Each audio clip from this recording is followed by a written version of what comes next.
prêtez l'oreille à ce bruit dans la nuit. Ce n'est ni le vent dans les ajoncs, ni le cri de la mouette. C'est un son humide, régulier, un flic-flac sinistre qui monte de la rivière. C'est le son des Canerezed-Nose, les implacables lavandières de la nuit. Ne quittez jamais le sentier à la nuit tombée. Car lorsque le soleil se noie derrière les monts d'Arrée et que la forêt devient un océan d'ombre, d'autres créatures de Dieu prennent possession des lieux. Je suis Louis Brache et vous écoutez Légendes de France.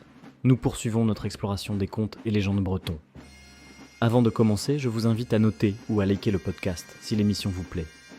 Ça aide beaucoup au référencement de l'émission et à ce que ces histoires touchent le plus grand nombre.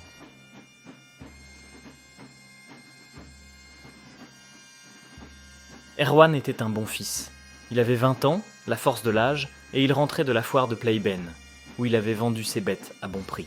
Il songeait à sa vieille mère, veuve depuis trop longtemps, qui l'attendait dans leur chaumière isolée, là-bas, de l'autre côté de la lande. Mais il s'était attardé à l'auberge. La nuit était noire désormais, épaisse et lourde, sans lune pour guider ses pas. Le vent des monts d'Arrée sifflait dans les ajoncs, porteur de murmures lugubres. Pour hâter sa route, Erwan décida de couper par le petit bois, celui qui longeait le Douai, le lavoir public alimenté par une source froide.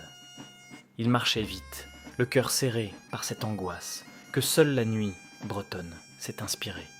Puis, il l'entendit.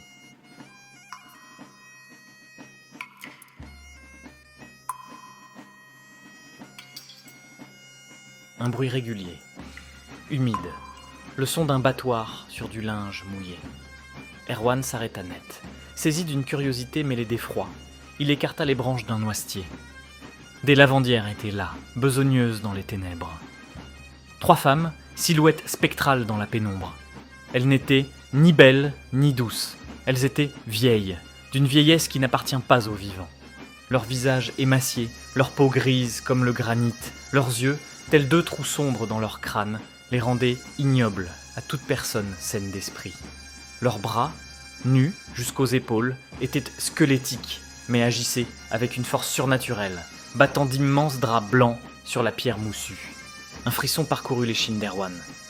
Ces draps blancs n'étaient autres que des linceuls. Erwan comprit alors son malheur. Ces femmes étaient les Canerezed-Nose, les âmes damnées des femmes mortes en couches, ou, pire, de celles ayant tué leur nouveau-né, condamnées pour l'éternité à laver leur propre suaire, ou celui de ceux qui allaient mourir. Il voulut reculer, fuir, courir jusqu'à sa mère. Mais son sabot de bois écrasa une branche morte. Les lavandières de la nuit s'immobilisèrent. 3 têtes se tournèrent vers lui d'un même mouvement mécanique et surnaturel. « Erwan !» cria une voix rauque et chargée de menaces. « Tu arrives à point. L'ouvrage est lourd et la nuit est longue. Viens donc nous aider à tordre ce drap. » Erwan était pétrifié. Les vieilles légendes hurlèrent dans son esprit. Refuser, c'était la mort assurée.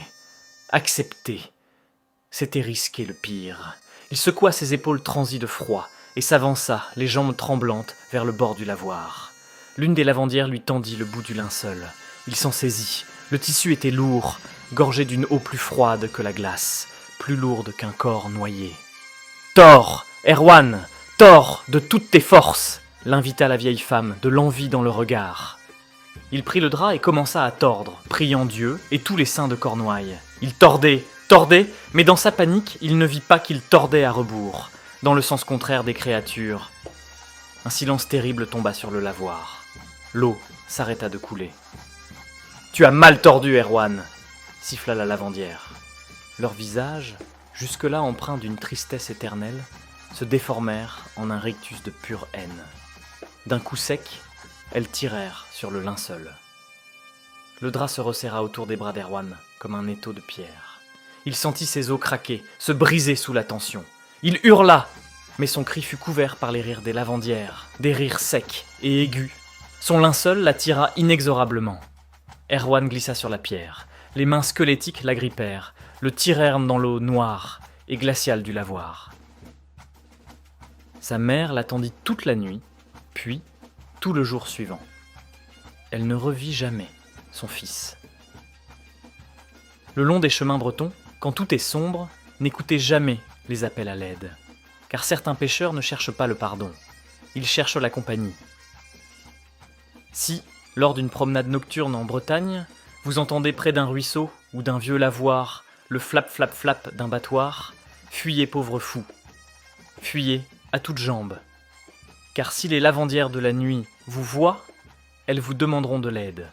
Et si vous tordez le linge dans le mauvais sens, elles vous briseront les bras avant de vous noyer, vous condamnant à laver à leur côté jusqu'à la fin des temps.